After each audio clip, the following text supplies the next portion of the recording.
Yo, yo, yo, what's up, boils and ghouls? JT here, coming at you with a different video today.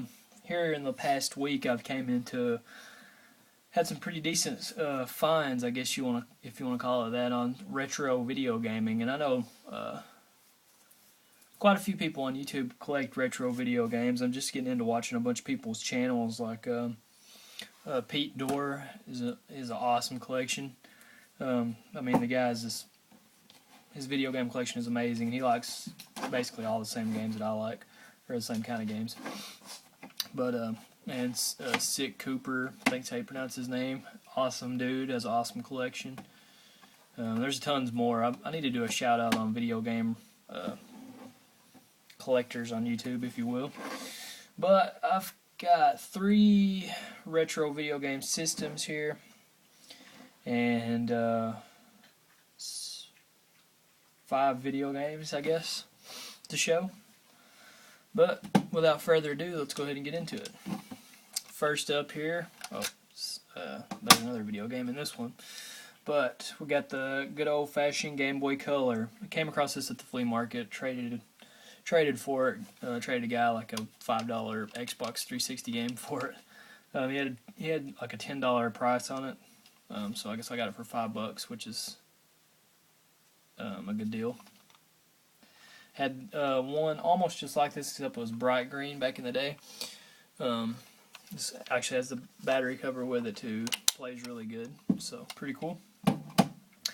But I may get rid of this because today at my Goodwill I came across not 1 but 2 Game Boy Advance SPs. One of them is pink, but they both work really good. Tested them out. Came with a charger and a video game with it also. This one's got a sticker on it. Probably a little girl's from the looks of it, but I'm going to peel that off and clean it up. This one's got some crap on it. It needs cleaned up. Kind of scratched up, but the screens are in really good condition and they play really well. So may get rid of one of these, probably the pink one and the Game Boy Color.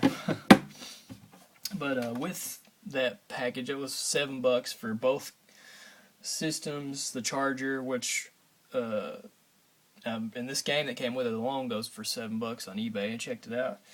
So, and that's a Super Mario World 2, Super Mario Advance 2, and this is basically a port of Super Mario World. Looks like they may have made it a little bit harder, but I'm not really sure. But I've played Super Mario World 10 times over on the Super Nintendo. So, and also at the flea market I picked up Super Mario Land. This is for Game Boy. I never got to play this Mario game. The label's coming off a little bit there, but plays good.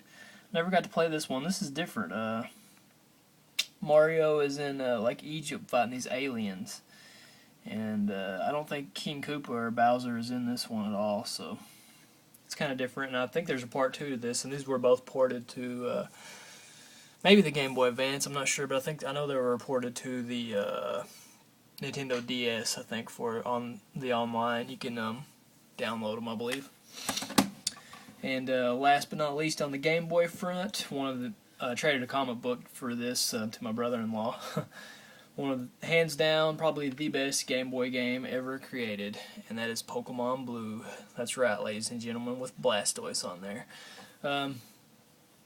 I was a huge fan of this game when it came out, and the cartoon, or the anime. Never missed an episode of it, played all the games, up until like Silver and Gold. Then I kind of got, I don't know if it's where I got older, it was like getting into high school, or if it's just the fact that I outgrew it or what, but I love this game. It will always hold a place in my heart. Allergies are bothering me, so if I sneeze, which I'm going to, excuse me, allergies are killing me. It's that time of year. But anyways, on to the NES. Got 2 video games for it. Back to the Future. And this game blows very bad. Power Play series.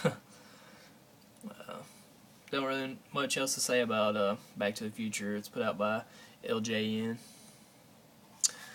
Pretty crappy. I didn't care for it, what I played of it. But I don't know, I may revisit it. My regular Nintendo, or my NES collection is growing.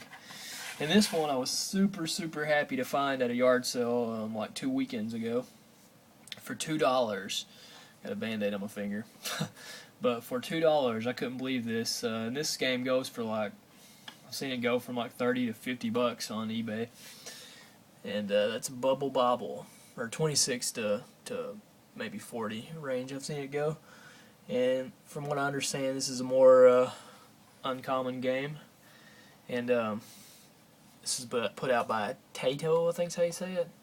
Taito, I don't really know how to pronounce that. But this game was like, I've always heard good stuff about this game, like it was super addicting and stuff. And I know it's on the Virtual Console for the Wii. It doesn't disappoint. It is very addicting. It's like, I don't know, it's very simple. The gameplay is, but as the levels progress, it gets harder. You have to go through 100 levels and trap people or not people, but trap these little different wind-up monsters and stuff in bubbles and burst them. And Rainbow Islands is like I think a sequel to this. You play as, in this game you play as Bub and Bob, the two dinosaurs there, but I think in Rainbow Islands you play as them in their human forms and you shoot rainbows and walk on them. That's my wife's favorite video game, actually. She still plays that all the time. So Bubble Bobble, super happy to find it, and it even had a dust sleeve for $2. And Back to the Future was also $2. $2 too many. And last but not least, maybe a holy grail, you want to say, of PlayStation 1 video gaming in my book.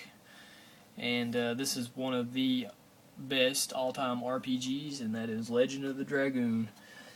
And all you RPG fans out there know what I'm talking about.